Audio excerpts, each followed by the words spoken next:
Vet aquí que en aquell temps que les bèsties parlaven, els arbres cantaven, les pedres caminaven i les dones callaven, perquè ningú se les escoltava, tot s'ha de dir, i vivia la protagonista de la nostra història.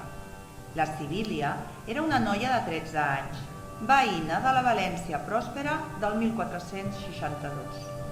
El seu pare, l'Arnau, ferrer de professió, era molt admirat i respectat dins el gremi.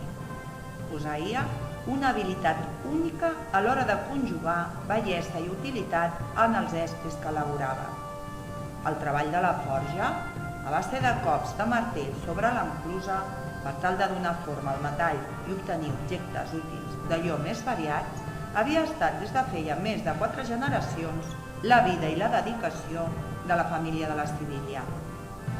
La noia havia crescut entre reixes, baranes, picaportes, claus, ferradures, armes, fet que havia provocat la seva gran passió per tot aquest món i en especial per aquestes últimes, les armes. La Sibilia tenia una destressa natural en el seu ús.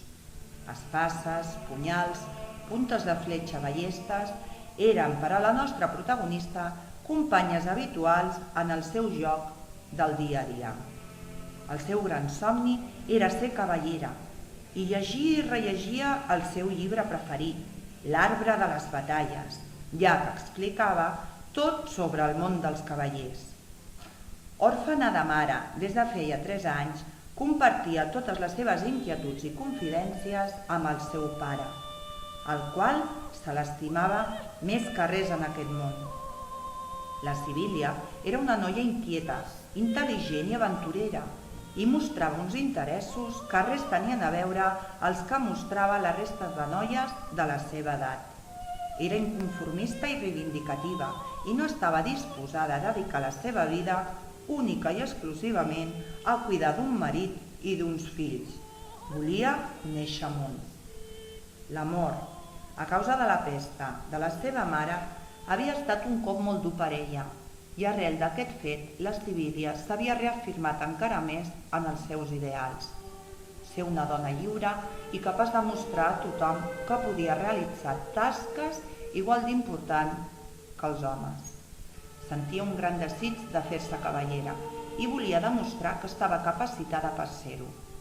Volia recórrer món, en busca d'aventures i en defensa dels ideals de justícia, fidelitat i honor. La Sibilia vivia al barri del Carme, on es concentrava el gremi dels ferrers. Allà hi vivien moltes famílies, totes elles dedicades al noble art del treball del ferro. La Sibilia tenia una veïna, la Carmesina. Havien crescut juntes, però des de ben petites havia existit una relació d'amor-odi entre elles. A mesura que s'anaven fent grans, les seves diferències també s'havien engrandit. La Carmesina era una noia envejosa i sentia molt gelos per la Sibilia, que representava per ella tot allò que mai podria ser. La Carmesina, sempre que tenia ocasió, deixava en evidència a la Sibilia davant dels altres i s'encarregava d'estendre rumors per desprestigiar-la sobre les aficions impròpies d'una dona que tenia la Sibilia. Però la Sibilia vivia aliena a tots aquests comentaris i aquesta indiferència posava més furiosa encara a la Carmesina. La Sibilia ho tenia molt clar. Feia temps que ho planejava i ja havia arribat el moment de dur a terme el seu pla. Amb 13 anys es veia totalment preparada per afrontar l'aventura de la seva vida. El seu pare havia d'enviar aquella mateixa nit una gran comanda d'armes a Tirant-lo-Blanc.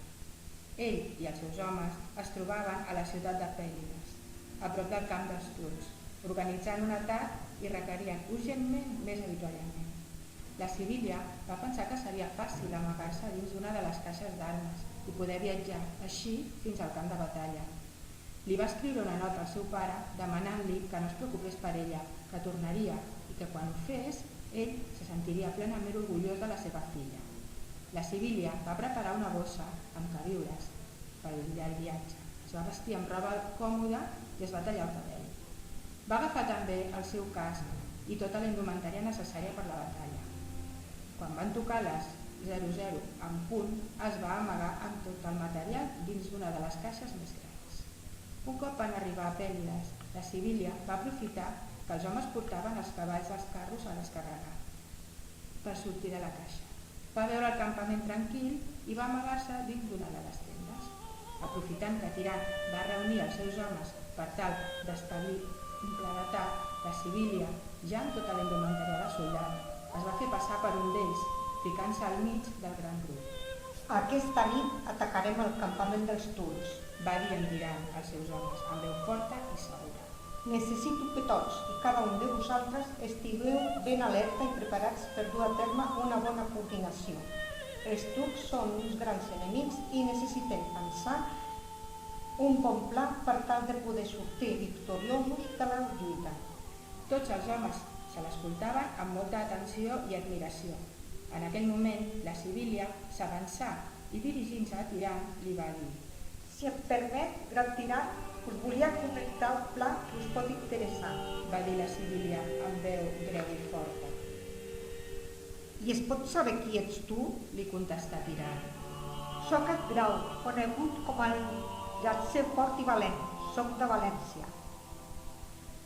Endavant, quin és aquest pla tan fantàstic i interessant que ens has de presentar? Amb el seu permís, senyor, podríem fer servir algun dels presoners turcs que teniu en el vostre poder per fer un reconeixement exhaustiu del seu terreny. Un cop ho tingueu, podríem entrar al seu campament, camuflats entre les seugues i així sorprendre'ls. I després? Li va preguntar el Tirant, mentre escoltava amb gran interès el pla de la Sibília. I després, un cop dins del seu campament, els seus cavalls es posaran nerviosos en veure les seugues i els podreu agafar per sorpresa, al mig de l'aldarull que és... Tirant i els seus homes, entre ells en Grau, van preparar totes les armes que necessitaven per l'atac. Tirant li explicà a Grau d'on venien totes aquelles armes i li va fer saber la gran admiració que en sentien per al Grau. Tirant i els seus homes, entre ells en Grau, van preparar totes les armes que necessitaven. Tirant li explicà a Grau d'on venien totes aquelles armes i li va fer saber la gran admiració que sentien per l'Arnau, el gran ferrer de València. La Sibília escoltava amb atenció les paraules del Tirant i pensava en el que passaria si descobrís qui era realment. Passada la mitjanit, Tirant i el seu exèrcit entraren al campament turc, seguint el pla d'en Grau. Amagats entre les eugues, s'endinsaren en terreny turc. Els cavalls turcs, en sentir les eugues, començaren a renillar nerviosos. Els turcs van sortir de les seves tendes en sentir l'escàndol, desarmats. Quan van veure l'exèrcit de Tirant, van sentir la necessitat d'escapar, ja que es van veure atrapats. Un dels soldats turcs va intentar ferir en Tirant amb un punyal, però la Sibília, que estava a prop d'ell i va veure les intencions del soldat, li va tirar una fletxa amb la ballesta, salvant-li la vida al gran Tirant. Tirant i el seu exèrcit va fer seu el campament turc i tots ho van celebrar amb una gran festa. La Sibília estava realment orgullosa de la seva actuació i es va sentir més feliç que mai. Tirant la va fer cridar per tal d'agrair-li el seu ajut, la seva valia i poder atorgar-li l'ordre de cavalleria. Quan estaven en plena cerimònia, va aparèixer de sobte Carmesina. La Sibília es va quedar ben sorpresa. La Carmesina s'havia escapat de casa seguint la Sibília i un cop més pretenia desprestigiar-la davant de Tirant i dels seus homes. Soc la Carmesina i us he de dir una cosa molt important. Aquest soldat que teniu al davant, que es fa dir Grau, no és pas un home. Va dir la Carmesina amb un to despectiu. Tots es van quedar ben sorpresos. La Carmesina va continuar. És la Sibília. En aquell moment, la Carmesina li va treure a la força el casc de soldat i l'armadura a la Sibília, que va quedar a la vista de tothom. Però en Tirant, en agraïment al seu coratge, continuà la cerimònia sense tenir en compte les paraules de la Carmesina i nombrà cavallera a la Sibília, primera cavallera dona. Tothom ho celebrà i li mostraren a la Sibília amb gran respecte que des d'aquell dia seria una més entre ells.